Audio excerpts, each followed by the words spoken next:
Anak ini menempelkan wortel di wajah manusia salju. Kemudian membuat mulut yang besar. Setelah itu manusia salju telah mendapatkan nyawanya. Manusia salju itu tersenyum pada anak itu. Dia benar-benar anak yang baik. Buat aku lebih indah sedikit lagi. Tapi saat manusia salju selesai berbicara, remaja itu tiba-tiba menyela. Mereka semua memegang skateboard salju. Ternyata anak itu berada di jalur ski mereka. Apa yang kamu lakukan di sini? Pergilah ke tempat lain. Dasar anak bodoh, ini adalah tanah rumahku. Kenapa kau menyuruhku pergi? Kau terlalu banyak berbicara. Apa kau suka manusia salju itu? Lalu remaja itu mengangkat seluncur saljunya. Dia menghempaskan kepala manusia salju itu. Teman-temannya juga mulai bermain ski. Tapi manusia salju itu marah. Dia tidak akan memaafkannya. Kemudian dia membuat orang jahat itu jatuh. Lalu seluncur salju melewati kepalanya. Saat itu hanya terdengar suara berderak. Kepalanya lepas dari tubuhnya. Setelah beberapa saat, polisi dan orang tuanya telah tiba. Orang tuanya melihat anak mereka telah kehilangan nyawanya. Sehingga membuat mereka menangis. Saat polisi menanyai siapa yang membunuh remaja itu, anak itu berkata bahwa pembunuhnya adalah manusia salju. Ayah korban sangat marah mendengar hal itu. Kenapa manusia salju bisa membunuh orang? Jika manusia salju bisa membunuh seseorang, kamu pasti tidak akan mempercayainya. Bahkan jika kamu bisa mengalahkan mereka sampai mati. Lalu jika mereka baik, suruh manusia salju itu untuk membunuhku. Mungkin manusia salju itu mendengar perkataannya. Malam itu manusia salju datang ke rumahnya. Saat dia terkejut kapak langsung masuk ke tenggorokannya. Apalagi cara melakukannya sangat kejam. Bahkan istrinya juga dibunuh. Mengapa manusia salju itu menjadi pembunuh yang kejam? 3 hari sebelumnya, hari itu pembunuh berantai itu diperiksa oleh polisi. Dalam kurun waktu 3 tahun dia telah membunuh banyak orang. Jadi dia akan dieksekusi mati. Malam itu, ada badai salju di jalan. Kendaraan bertabrakan dengan truk tangker pembawa bahan kimia. Api menyebabkan ledakan besar. Bahan kimia itu terciprat ke seluruh tubuhnya Jack. Dan membuat seluruh tubuhnya meleleh ke tumpukan salju. Di bawah pengaruh bahan kimia, jiwa Jack dan salju telah menyatu. Dalam tubuh manusia salju itu Jack semakin brutal. Dia melakukan kejahatan lebih terang-terangan. Hari itu dia menyamar sebagai penghalang di jalan. Dia menunggu mangsa yang selanjutnya. Kemudian mobil polisi datang mendekat. Pria itu tiba-tiba berhenti. Sepertinya di depannya muncul sesuatu. Dia mencoba memperhatikannya melalui kaca. Ternyata itu adalah manusia salju. Dia keluar dari mobil dengan perasaan marah. Dan melihat tanda berhenti itu. Polisi tidak mengerti mengapa seseorang membangun manusia salju di tengah jalan. Mungkin aku akan menyingkirkannya saja. Ibuku sedang menungguku kembali untuk makan.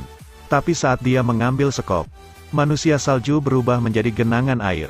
Itu sangat bagus. Aku tidak perlu menguras tenagaku. Tapi saat menutup bagasi, manusia salju muncul di dalam mobil. Dia juga menyalakan mesinnya, lalu melindasnya hingga rata. Manusia salju ini sangat kejam. Tapi dia mendapatkan kemampuan baru.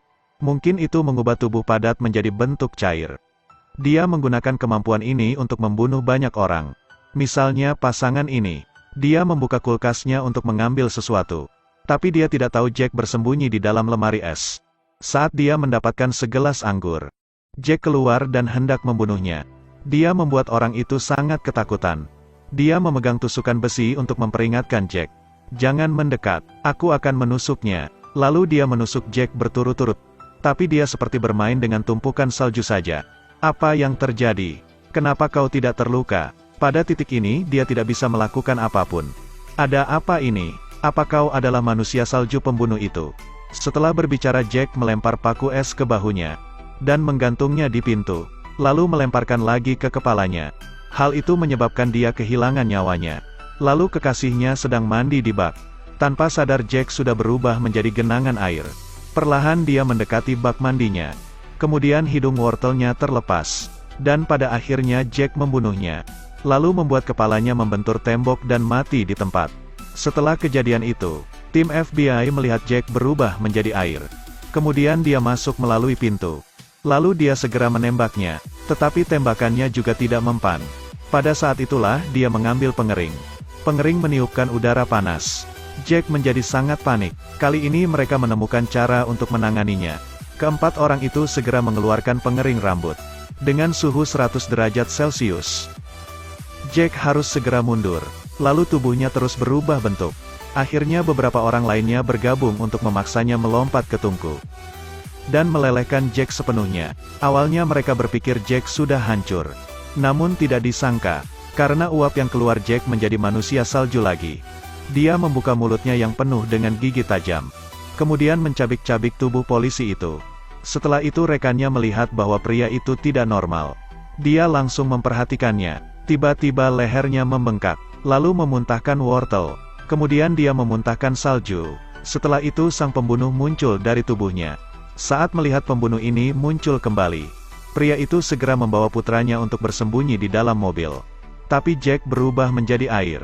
Kemudian muncul di kursi belakang mobil. Dia mengambil sesuatu dan dilemparkan pada Jack. Tanpa diduga benda itu memberikan luka besar padanya. Manusia salju tersisa setengah wajah. Pria itu segera pergi ke rumah orang tuanya di kota. Dia mengatakan padanya untuk mengambil semua antikoagulan. Dan dia bersembunyi di dalam rumah untuk menarik perhatiannya. Antikoagulan itu dituangkan ke bagasi truk. Lalu menunggu sampai keduanya terlempar ke bawah. Tidak lama kemudian keduanya melompat ke truk. Bagasinya sudah dipenuhi dengan anti beku. Dan membuat Jack perlahan meleleh. Akhirnya dia benar-benar larut ke dalam ramuan. Lalu mereka menuangkan kembali antikoagulan ke tangki satu persatu. Kemudian menguburnya di tanah. Akhirnya mereka berhasil mengalahkan monster ini. Dan cerita pun berakhir. Terus ikuti Edelweiss Review untuk mendapatkan update cuplikan film berikutnya.